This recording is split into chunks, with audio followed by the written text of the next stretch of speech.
یہ 384 کا مطلب ہے کہ سورہ فاتحہ سے لے کر یہ قرآن مجید کا 384 نمبر رکوع ہے۔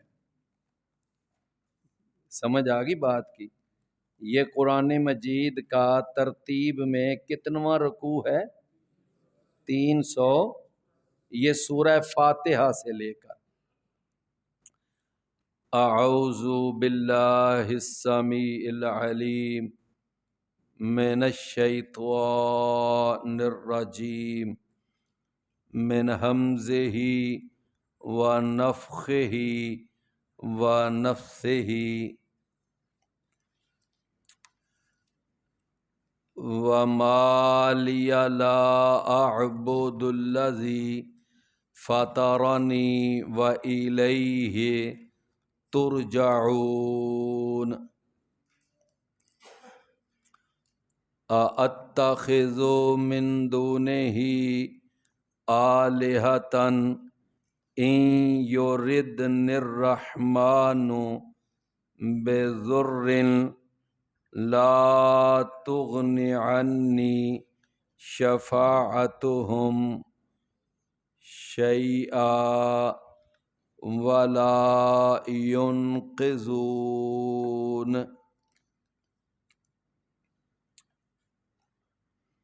وما لی لا اعبد الذی فطرنی، اور کیا ہے میرے لیے کہ نہ میں عبادت کروں اس ذات کی جس نے مجھے پیدا کیا ہے، جس نے مجھے پیدا کیا ہے۔ وَإِلَيْهِ تُرْجَعُونَ، اور اس اللہ کی طرف ہی تم لوٹائے جاؤ گے۔ یہ جو سورہ یاسین کے اندر یہ جو واقعہ پیچھے بیان ہو رہا ہے، اللہ تعالیٰ نے ایک بستی، اس بستی کے اندر اللہ رب العزت نے اپنے 2 پیغمبر بھیجے، ان کو شرکیہ عقائد سے روکنے کے لیے اور ان کو برے اعمال سے باز کرنے کے لیے۔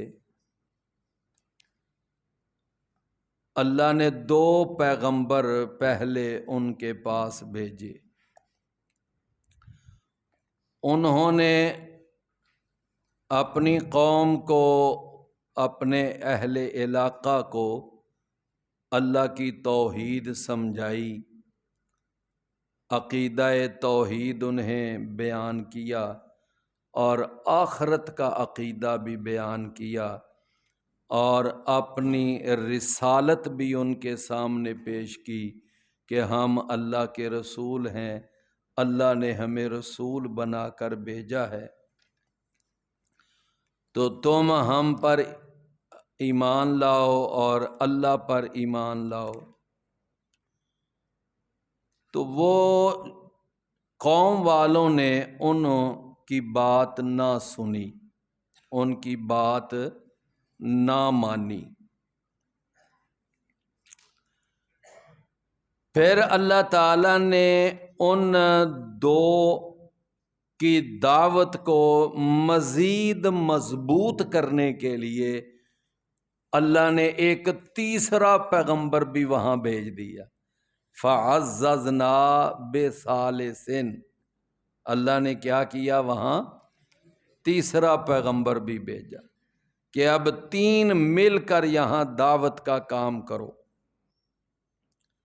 انہوں نے تینوں نے مل کر دعوت کا کام کیا، لیکن یہ ہے کہ وہ قوم اس قدر شرک میں ڈوبی ہوئی تھی اور اس قدر شرک میں لت پت کہ وہ پیچھے ہٹنے کے لیے تیار ہی نہیں تھے۔ ایک مرد ناصح تھا، مرد ناصح، ناصح کا معنی کیا ہوتا ہے؟ نصیحت کرنے والا، خیر خواہی کرنے والا۔ حدیث میں آتا ہے الدین النصیحہ، کہ دین تو ہے ہی خیر خواہی۔ دین کیا ہے؟ خیر خواہی۔ صحابہ کہتے ہیں ہم نے پوچھا کہ اللہ کے رسول یہ خیر خواہی کس کی؟ فرمایا اللہ کی خیر خواہی، اس کے رسول کی خیر خواہی، اور اپنے حکمرانوں کی خیر خواہی، اور عام لوگوں کی خیر خواہی۔ پھر رسول اللہ صلی اللہ علیہ وسلم نے وضاحت کی کہ اللہ کی خیر خواہی سے کیا مراد ہے؟ اللہ پر ایمان لانا، اس کو وحدہ لا شریک ماننا، اور رسول کی خیر خواہی کہ رسول پر ایمان لانا، رسول کی فرما برداری کرنا، اور حکمرانوں کی خیر خواہی کیا ہے کہ جو وہ نیکی کا حکم دیں گے ان کی بات ماننا، اگر وہ برائی کا حکم دیں تو ان کو سمجھانا، اور عام لوگوں کی خیر خواہی کیا ہے کہ ان کو یعنی دین کی دعوت دینا، ان کو نیکی کا حکم دینا، برائی سے منع کرنا۔ تو دین جو ہے یہ کیا ہے؟ خیر خواہی۔ سارے کا سارا دین ہے ہی خیر خواہی۔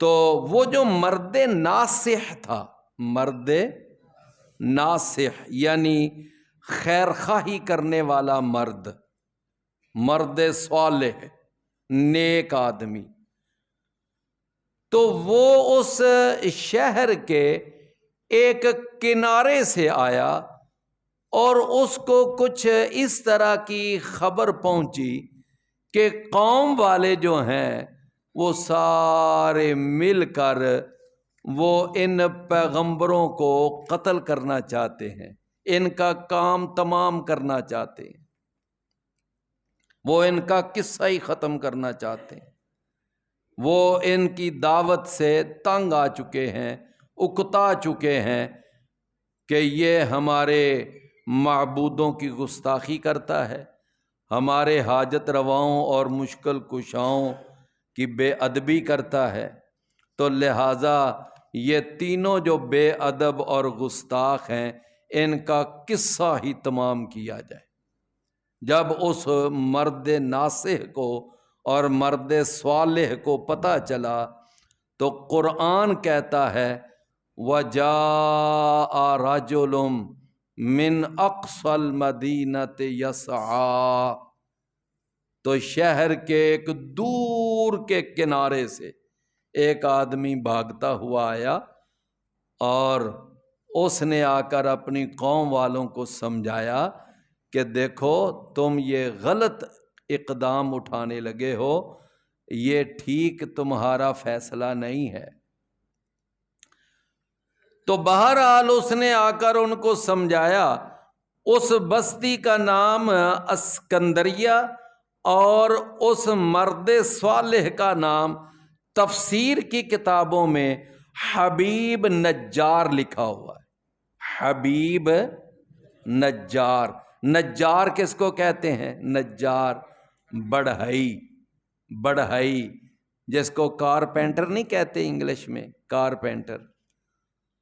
تو وہ حبیب نجار جو تھا وہ آیا، اور اس نے آ کر پھر قوم والوں کو سمجھایا کہ ایسا قدم نہ اٹھاؤ، یہ تمہارا فیصلہ کیا ہے؟ غلط ہے۔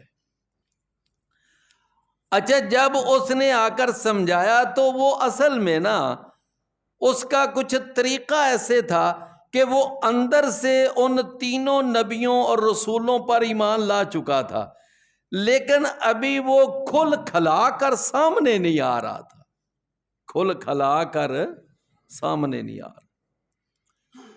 تو جب آ کر اس نے یہ ان کو کہا نا، روکا ٹوکا یہ کام غلط ہے، تو انہوں نے کہا کہ لگتا ہے کہ تو بھی ان نبیوں اور رسولوں پر ایمان لا چکا ہے اور تو بھی اس رب کو ماننے لگ گیا ہے، اس رب پر ایمان لا چکا ہے جس رب کو ماننے کی وہ تینوں رسول دعوت دیتے ہیں۔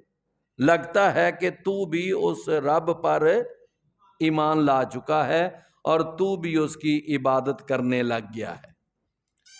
تو میرے بھائیو اب ذرا غور سے سننا، جب قوم والوں نے اس مرد ناصح کو اور اس مرد صالح کو یہ کہا نا کہ لگتا ہے کہ تو بھی گستاخ ہو چکا ہے، تو بھی بے ادب ہو چکا ہے، تو بھی ہمارے معبودوں کا بے ادب بن چکا ہے، تو لہٰذا انہوں نے کہا کہ تو اب اس رب پر ایمان لا چکا ہے جس رب پر ایمان لانے کی وہ دعوت دیتے ہیں اور تو عبادت کرنے لگ گیا ہے۔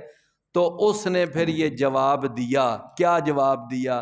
کہنے لگا وَمَا لِيَ لَا أَعْبُدُ الَّذِي فَطَرَنِي، کہ اور کیا ہے میرے لیے کہ میں نہ عبادت کروں اس رب کی، اس ذات کی کہ جس نے مجھے کیا کیا ہے؟ پیدا کیا ہے۔ یعنی اس رب کے رب ہونے کی سب سے بڑی دلیل ہی یہ ہے اور اس کی سب سے بڑی لاجک ہی یہ ہے کہ اس نے مجھے پیدا کیا ہے، لہذا جو پیدا کرنے والا ہو رب ہونے کا حق بھی وہ رکھتا ہے۔ رب ہونے کا حق بھی کون رکھتا ہے؟ جو پیدا کرنے والا۔ اللہ تعالیٰ نے سارے انسانوں کو قرآن کے اندر اس بات کی دعوت دی کہ یا ایھا الناس اعبدوا ربکم الذی، آگے کیا ہے؟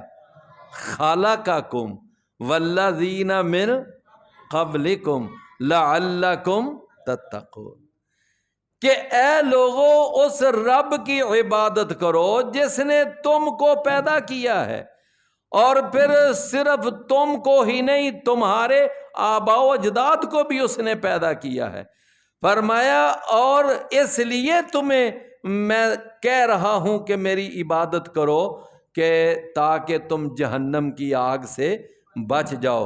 یعنی میری عبادت کرنے کا جو بینیفٹ ہے، جو فائدہ ہے، وہ بھی تمہاری اپنی ذات کو ہے، اس میں میرا کوئی فائدہ نہیں ہے۔ پھر آگے اللہ نے مزید اپنا تعارف کروایا، الذی جعل لکم الارض فراشا والسماء بناء، تو گویا کہ رب ہونے کا، معبود ہونے کا حق کون رکھتا ہے؟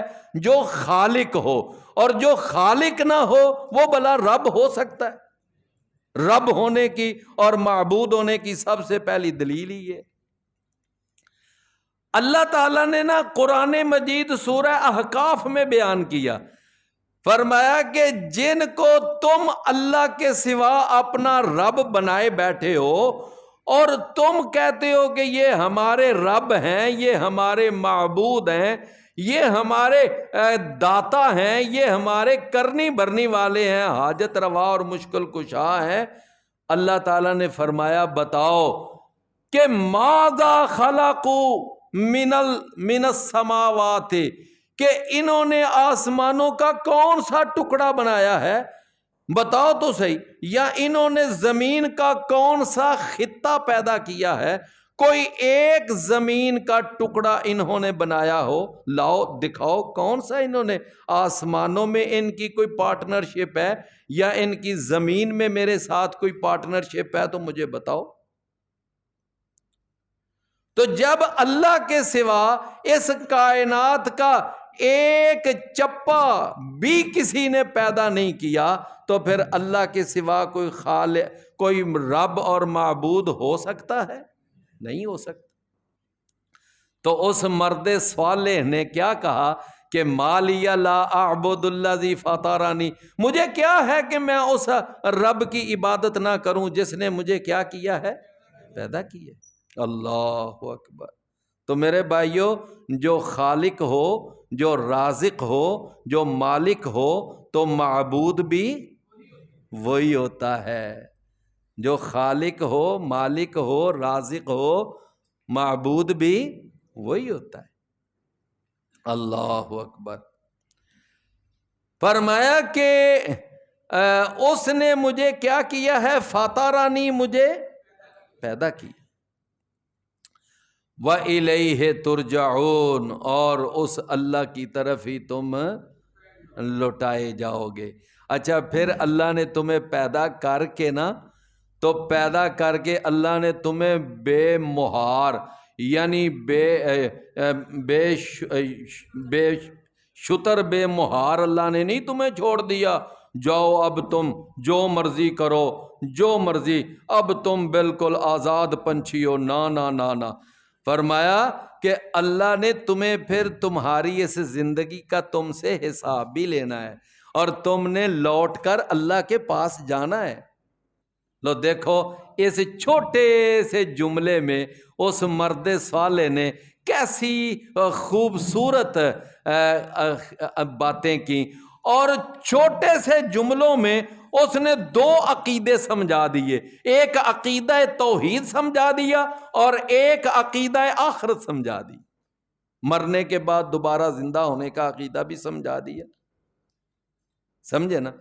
فرمایا، ساتھ اس نے کہا اَأَتَّخِذُ مِن دُونِهِ، کہ کیا میں پکڑوں اس اللہ کے سوا آلہۃً، ایسے معبودوں کو، کہ اِن یُرِدْنِ الرَّحْمَٰنُ بِضُرٍّ، کہ اگر ارادہ کرے میرے بارے میں رحمان، بِضُرٍّ، کسی تکلیف پہنچانے کا، کوئی پریشانی نازل کرنے کا، تو فرمایا لا تغن عنی شفاعتہم شیئا، تو وہ جو تمہارے معبود ہیں نا، وہ بتوں کی شکل میں ہیں، یا زندوں کی شکل میں ہیں، یا مردوں کی شکل میں ہیں، وہ کسی بھی شکل میں ہیں، وہ تمہارے خود ساختہ معبودان باطلہ جو ہیں، وہ میری اس آئی ہوئی تکلیف کو وہ مجھ سے وہ دور نہیں ہٹا سکتے۔ فرمایا کہ وہ سفارش بھی نہیں کر سکتے کہ چلیں جی چھوڑ دیں، اس کو معاف کر دیں، اس کو چھوڑ دیں، یہ بھی نہیں وہ کر سکتے۔ ان کے پاس اتنا بھی اختیار نہیں، سمجھے نا؟ کہ وہ سفارش کر کے مجھے اللہ کی پکڑ سے، اس آئی ہوئی تکلیف سے آزاد نہیں کر سکتے۔ وہ تو ہیں ہی معبودان باطلہ ہیں، وہ تو کچھ کر بھی نہیں سکتے۔ فرمایا وَلَا يُنْقِذُونَ، اور نہ وہ بزور بازو آگے بڑھ کر مجھے بچا سکتے ہیں۔ ایک تو ہے نا کہ چلو اپنے اندر اتنی طاقت نہیں، صرف ترلا مار لینا، منت کر لینا، سفارش کر دینا کہ چلیں جی تہاڈی مہربانی چھڑ دیو، انہوں تہاڈی بڑی مہربانی، انہوں جان دیو، ہن بس کرو۔ یعنی ایک ہے سفارش کرنا، ترلا مارنا، منت کرنا، اور ایک کیا ہے؟ بزور بازو آگے بڑھ کر مجرم کو کسی سے چھڑا لینا، کہ چھوڑو جی اس کو، تم کون ہوتے اس کو سزا دینے والے؟ فرمایا نہ وہ سفارش کرنے کی طاقت رکھتے ہیں، نہ وہ بزور بازو چھڑانے کی طاقت بھی رکھتے ہیں، دونوں ہی طاقتیں نہیں۔ ولا ينقذون، اور نہ وہ مجھے بچا سکتے ہیں اللہ کی پکڑ سے، اللہ کی پکڑ سے وہ مجھے بچا بھی نہیں سکتے۔ کیوں بھئی؟ بات سمجھ آ رہی ہے نا؟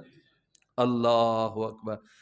میرے بھائیو یاد رکھیں، اللہ کی پکڑ آ جائے نا، اللہ کی پکڑ، بڑے سے بڑا کوئی نبی ہو، کوئی ولی ہو، کوئی پیر ہو یا کوئی پیغمبر ہو، کوئی سید ہو یا کوئی غیر سید ہو، کوئی زندہ ہو یا کوئی مردہ ہو، کوئی قطب ہو یا ابدال ہو، کوئی بھی اس وقت اگر اللہ نہ چھوڑنا چاہے تو اللہ کی پکڑ سے کوئی بڑے سے بڑی پرسنالٹی، بڑی سے بڑی شخصیت بھی اللہ کی پکڑ سے چھڑا نہیں سکتے۔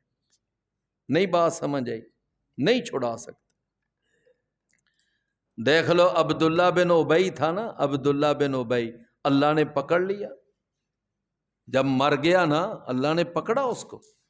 لو رسول اللہ صلی اللہ علیہ وسلم نے کیسے یعنی جنازہ بھی پڑھایا، اپنی قمیض بھی دی، اپنا لعاب بھی منہ میں ڈالا، اور اس رئیس المنافقین کو خود قبر میں اتر کر نیچے قبر میں بھی اللہ کے نبی نے اتارا. 4 پروٹوکول دیے اس کو، جنازہ بھی پڑھایا، قمیض بھی اپنی عطا کی، اور منہ میں لعاب بھی ڈالا، اور قبر میں بھی خود اتارا. 4 پروٹوکول دینے کے باوجود اللہ کی طرف سے حکم آ گیا کہ اے نبی تو جتنے مرضی جتن کر لے، ہم نے اس کو نہیں بخشنا. اللہ تو جتنے مرضی جتن کر لے، ہم اس کو نہیں بخشیں. اللہ نہیں بخشا. اللہ نے فرمایا 70 بار بھی تو کہے گا نا، 70 بار، ان تستغفر لہم او لا تستغفر لہم وان تستغفر لہم 70 مرہ لن یغفر اللہ. 70 بار بھی تو اس کے لیے ترلے مار لے، منتیں کر لے، سفارشیں کر لے، دعائیں مانگ لے، لیکن نہیں بخشیں گے. اب دیکھ لو یہاں پر لوگوں نے، جاہل لوگوں نے یہ شعر بنایا ہوا ہے کہ اللہ کا پکڑا چھڑا لے محمد، اور محمد کا پکڑا چھڑا کوئی نہیں سکتا. یعنی اس کا مطلب یہ ہوا کہ اللہ کا مقام اور اللہ کا مرتبہ وہ یعنی کم ہے، اور محمد رسول اللہ کا مقام اور مرتبہ اللہ سے بھی زیادہ ہے. دیکھو یہ تو حال ہے بھئی، یہی مطلب اس کا بنتا ہے نا، یہی مطلب ہے نا کہ اللہ کا پکڑا چھڑا لے محمد، لیکن محمد کا پکڑا چھڑا کوئی نہیں سکتا.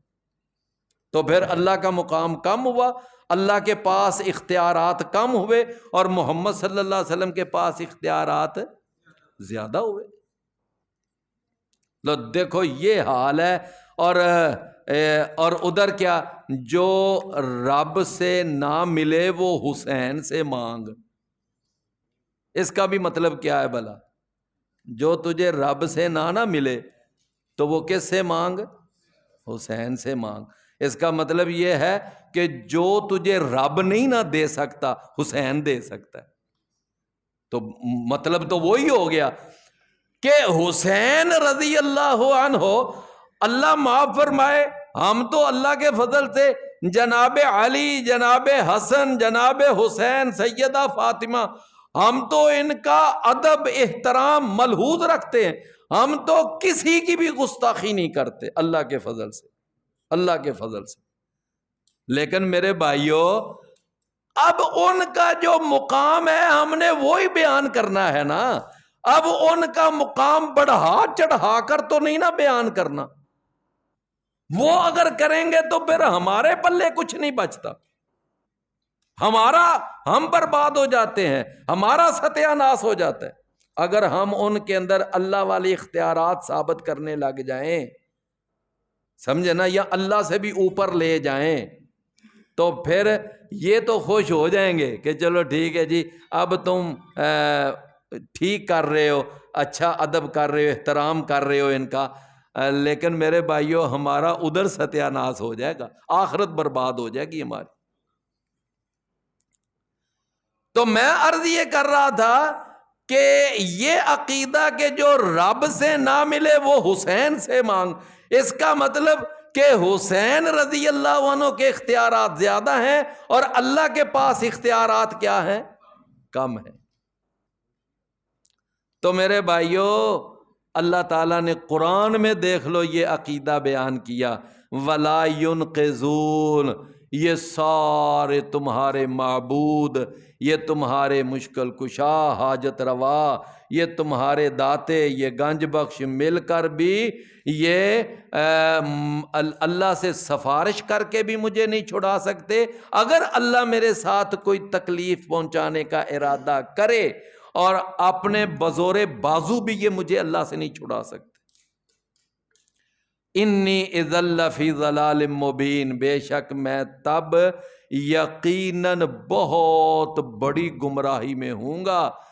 ابھی میں نے بیان کی ہے نا، ابھی آپ نے میری بات سنی ہے کہ اگر ہم یہ کہنے لگ جائیں کہ جی واقعتاً جی جو اختیارات نبی صلی اللہ علیہ وسلم کے پاس ہیں وہ تو اللہ کے پاس بھی نہیں ہے، اور جو اختیارات حسین کے پاس ہیں وہ تو اللہ کے پاس بھی نہیں ہے، اگر ہم یہ باتیں کرنے لگ جائیں تو مجھے بتاؤ ہمارے پلے کچھ رہتا ہے؟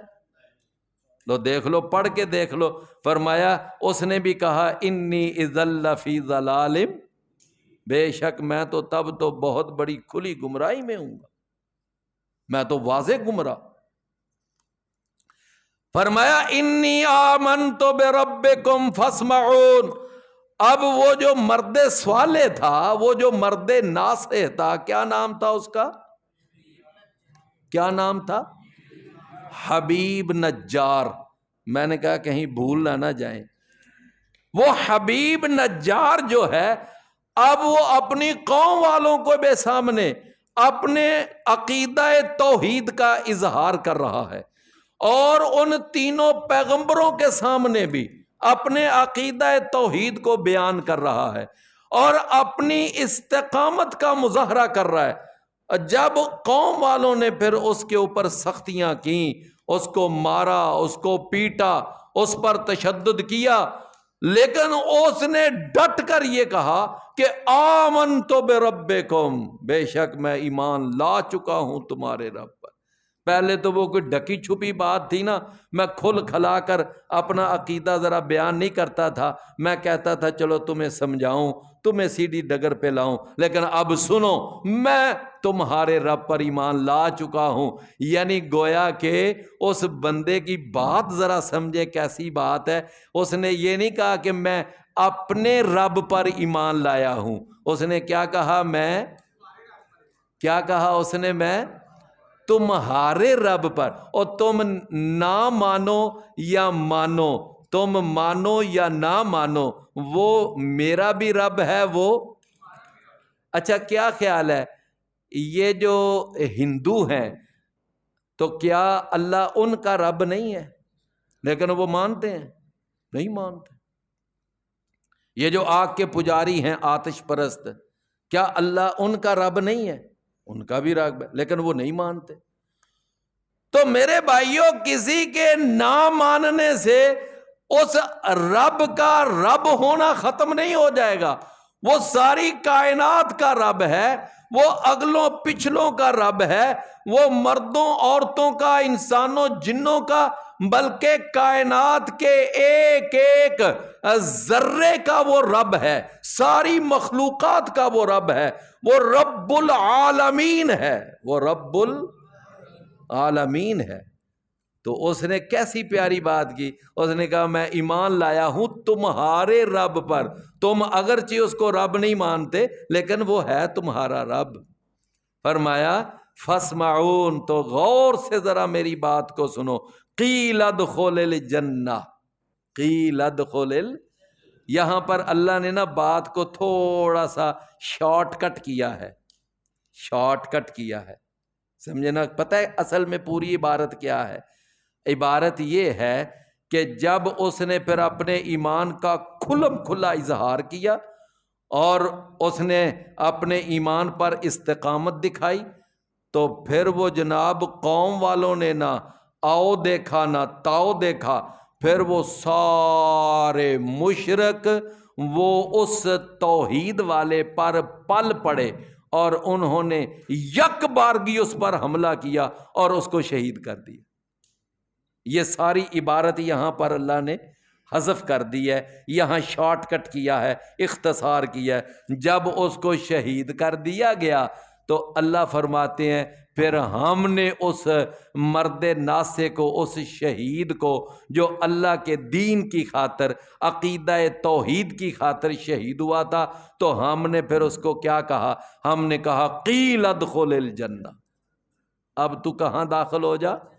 جا جنت میں داخل ہو، جنت تیرے لیے تیار ہے، جنت تیرے لیے تیار۔ سیدہ آسیہ تھی نا رضی اللہ عنہا، سیدہ آسیہ، یہ کون ہے بھلا سیدہ آسیہ؟ یہ فرعون کی بیوی۔ جب اس پر ظلم ہو رہا تھا، ستم ہو رہا تھا، مارا جا رہا تھا، ان کے پاؤں میں، ان کے ہاتھوں میں کیل ٹھونکے جا رہے تھے، خون کے فوارے چھوٹ رہے تھے، اور اس اللہ کی بندی، اس توحید والی نے اس وقت پھر اللہ سے دعا کی تھی، کہا تھا کہ رب ابن لی عندک بیتا فی الجنہ ونجنی من فرعون وعملہ ونجنی من القوم الظالمین۔ یا اللہ، میں ان ظالموں کا ظلم سہ سہ کر اب بس ہو گئی ہے، یا اللہ اب میری یہی خواہش ہے کہ اب تم میرا محل اپنے پاس جنت میں بنا، جنت میں میرا محل، رب ابن لی عندک بیتن فی الجنہ، اب جنت میں میرا محل تیار کر دے۔ نبی صلی اللہ علیہ وسلم نے فرمایا کہ اللہ نے نا ایک موتی میں اللہ نے اس کا محل تیار کیا، اور اس کا محل کئی میلوں کے اوپر محیط ہے، کئی میلوں پہ، اور سارے کا سارا محل کس میں ہے؟ ایک موتی میں۔ کیا موتی ہوگا، کیسا موتی ہوگا، اور اس میں کتنے کو کمرے ہوں گے، کیسے کیسے ڈرائنگ روم ہوں گے، کیا کیا اس کے اندر آسائشیں ہوں گی، سہولتیں ہوں گی۔ اللہ نے وہ اس توحید والی بندی کے لیے وہ پورے کا پورا محل ایک موتی میں تیار کیا۔ فرمایا قیل ادخل الجنہ، کہا گیا کہ اے مرد ناس سے تو اب کیا کر، جنت میں داخل ہو جا۔ قال، اس نے کہا یا لیت قومی یعلمون، کہ کاش کہ میری قوم کو بھی اس بات کا علم ہو جائے، کاش کہ میری قوم کو بھی وہ بھی جان جائیں، کیا جان جائیں، بما غفر لی ربی، اس وجہ سے کہ اللہ نے بخش دیا ہے میرے لیے میرے رب نے، وجعلنی من المکرمین، اور اللہ نے مجھے کر دیا ہے عزت دیے ہوئے لوگوں میں، اور اللہ نے مجھے کر دیا ہے کن میں؟ عزت دیے ہوئے لوگوں میں۔ اللہ اکبر۔ میرے بھائیو، جنت میں جو بھی چلا گیا وہ کیا ہے؟ عزت دیا گیا۔ وجعلنی من ہر جنتی قابل عزت ہے کہ نہیں؟ ہر جنتی قابل احترام ہے کہ نہیں ہے نا؟ ہر جنتی قابل عزت ہے، ہر جنتی قابل، یہ میری بات آپ سمجھ گئے؟ اچھا، اب قرآن پڑھ کے دیکھ لیں کہ اللہ کا قرآن کہتا ہے کہ نبی کریم صلی اللہ علیہ وسلم پر ایمان لانے والے، وہ خواہ فتح مکہ سے پہلے ایمان لائے وہ بھی، اور جو فتح مکہ کے بعد ایمان لائے، یہ قرآن کی آیت ہے، جو فتح مکہ سے پہلے ایمان لائے اور جو فتح مکہ کے بعد ایمان لائے۔ اللہ نے فرمایا کہ جس نے بھی محمد کریم صلی اللہ علیہ وسلم کو ایمان کی حالت میں دیکھا اور ایمان کے اوپر اس کی وفات ہوئی، تو اللہ نے فرمایا کلم وعد اللہ الحسنی، اللہ نے ان سارے صحابہ سے اللہ نے جنت کا وعدہ کیا ہے۔ کلم وعد اللہ الحسنی۔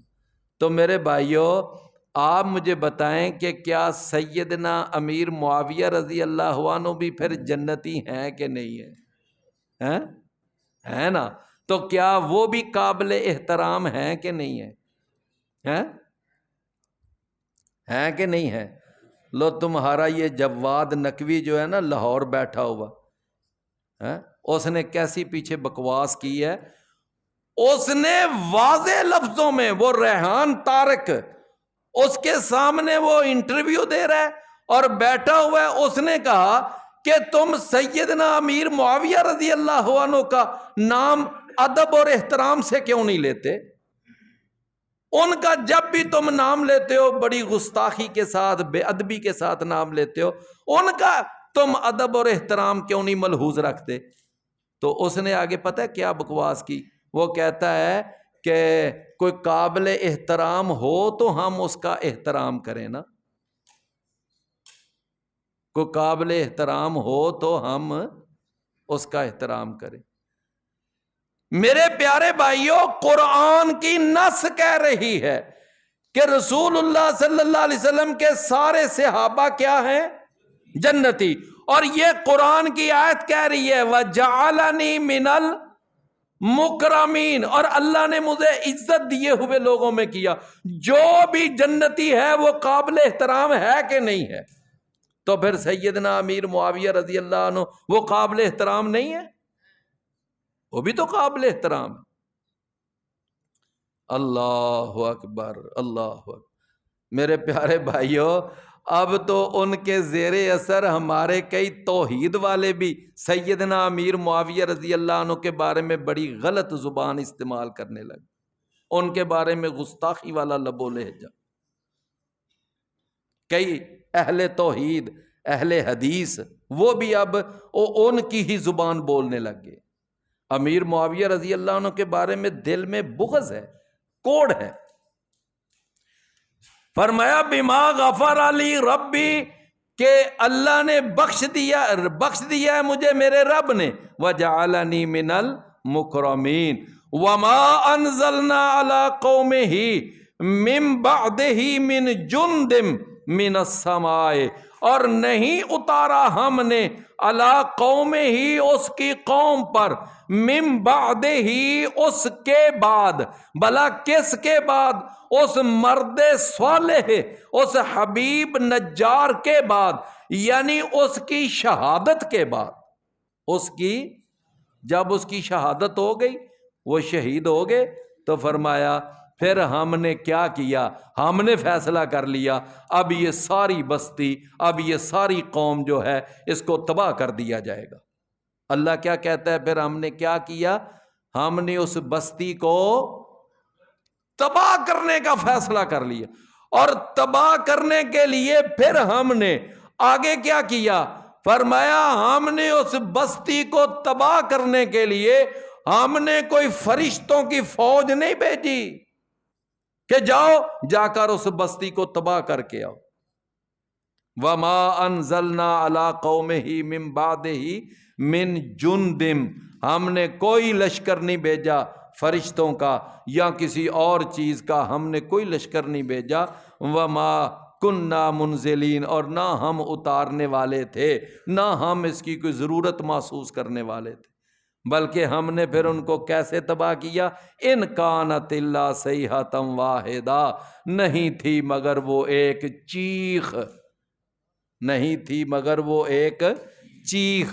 فَإِذَا هُمْ خَامِدُونَ، تو اچانک وہ تھے سب کے سب بجھ جانے والے، مر جانے والے۔ بجھ جانے والے کا معنی کیا ہے؟ ہاں جی، مر جانے والے۔ میرے بھائی بات سمجھے نا؟ دیکھیں نا، ایک شمع ہے، شمع جل رہی ہے، شمع کیا ہے؟ جل رہی ہے، اس کا مطلب وہ شمع زندہ ہے۔ جب وہ شمع بجھ گئی تو کیا ہو گیا؟ ہاں جی، مر گئی۔ شمع جل رہی ہے اس کا معنی وہ زندہ ہے، شمع بجھ گئی ختم۔ اللہ اکبر، کیا بھروسہ ہے یار چراغ سحری کا۔ وہ کہا تھا نا میر تقی میر نے کہ کیا بھروسہ ہے یار چراغ سحری کا، یعنی اب تو سحری کا وقت ہے، اب تو چراغ سحری کے وقت کو پہنچا ہوا ہے، پتہ نہیں کب بجھ جائے، یعنی میری زندگی اب آخر میں پہنچی ہے۔ فرمایا ان کانت الا صیحۃ واحدہ، نہیں تھی مگر وہ ایک چیخ۔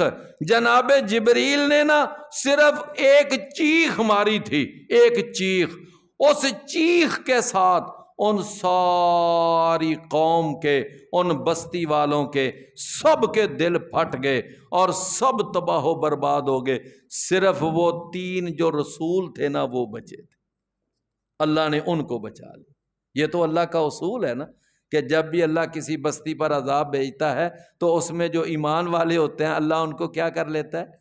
بچا لیتا ہے۔ فرمایا کہ فَإِذَا هُمْ، اچھا بھئی میری بات ذرا سمجھیں کہ جب وہ مرد صالح شہید ہو گیا تو دیکھ لیں اس نے شہادت کے بعد بھی خیر خواہی نہیں چھوڑی، نہیں سمجھ آئی بات کی؟ شہادت کے بعد بھی، جنت میں جا کر بھی وہ اپنی قوم کا خیر خواہ۔ کیوں؟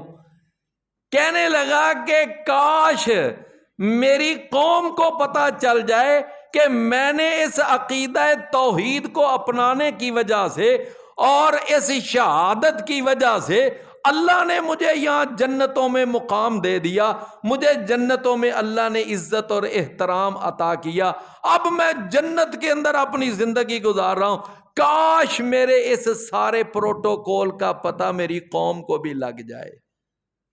سمجھ آئی نا؟ شاید وہ ایمان لے آئیں، شاید وہ سیدھی راہ پر آ جائیں، میرے اس پروٹوکول کو دیکھ کر سمجھ کر شاید وہ بھی سیدھی لائن پہ آ جائیں۔ لیکن کیا ہوا؟ بعد میں تو وہ قوم والے بچے ہی نہیں، اللہ نے وہ ان کو عذاب کے ساتھ سب کو تباہ کر دیا۔ لیکن اس مرد صالح کے اندر ہے نا، وہ تو بیچارہ وہاں جنت میں جا کر بھی اپنی قوم کی خیر خواہی سوچ رہا ہے۔ رسول اللہ صلی اللہ علیہ وسلم نے جب وہ جنگ احد میں 70 شہید ہو گئے، کتنے شہید ہوئے؟ 70۔ جب وہ 70 شہید ہو گئے نا، تو رسول اللہ صلی اللہ علیہ وسلم نے فرمایا کہ جب تمہارے یہ بھائی احد میں شہید ہوئے تو اللہ نے نا ان کی روحوں کو سبز رنگ کے پرندوں کے قالبوں میں اللہ نے ڈال دیا۔ سبز رنگ کے پرندوں کے قالبوں میں اللہ نے ان کو ڈال دیا۔ فرمایا کہ وہ جو ہے نا پرندے، وہ جنت میں جہاں چاہتے ہیں چہچہاتے پھرتے ہیں، اڑتے پھرتے ہیں، جنت کی نہروں پہ جاتے ہیں، وہاں پر جا کر وہ جنت کے وہ جو مشروبات ہیں وہ پیتے ہیں، جنت کے پھل کھاتے ہیں اور جنت کے میوے کھاتے ہیں۔ فرمایا پھر وہ سارا دن اڑ کر چہچہا کر، فرمایا پھر وہ اللہ کے عرش کے نیچے جو قندیلیں ہیں ان قندیلوں میں آ کر وہ پھر اپنا ٹھکانہ پکڑتے، پھر وہ نکل جاتے ہیں، پھر وہ چہچہاتے ہیں، پھر کھاتے پیتے ہیں، مشروبات پیتے ہیں، پھر آ کر قندیلوں میں آ کر اپنا ٹھکانہ پکڑ لیتے۔ رسول اللہ صلی اللہ علیہ وسلم نے فرمایا کہ جب ان شہدائے احد نے اپنا یہ اتنا عظیم یعنی ان کے ساتھ ہونے والا اچھا سلوک، اچھا رویہ جب انہوں نے دیکھا تو انہوں نے نا اپنے رب سے کہا، اپنے رب سے کہ یا اللہ تو نا ہمیں دوبارہ دنیا میں بھیج۔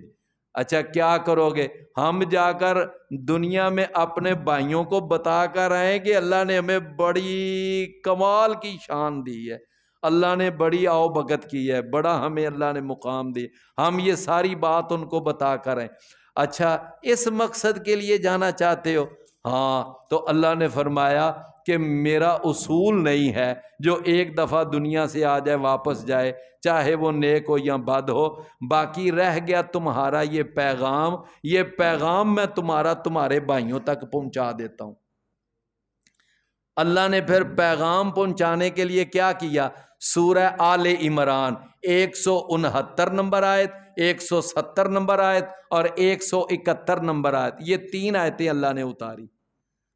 لا يحسبن الذين قتلوا في سبيل الله امواتا، لا تحسبن الذين قتلوا في سبيل الله اموات بل احیاء عند ربهم يرزقون فرحین بما آتاهم الله من فضله ويستبشرون بالذين لم يلحقوا بهم من خلفهم۔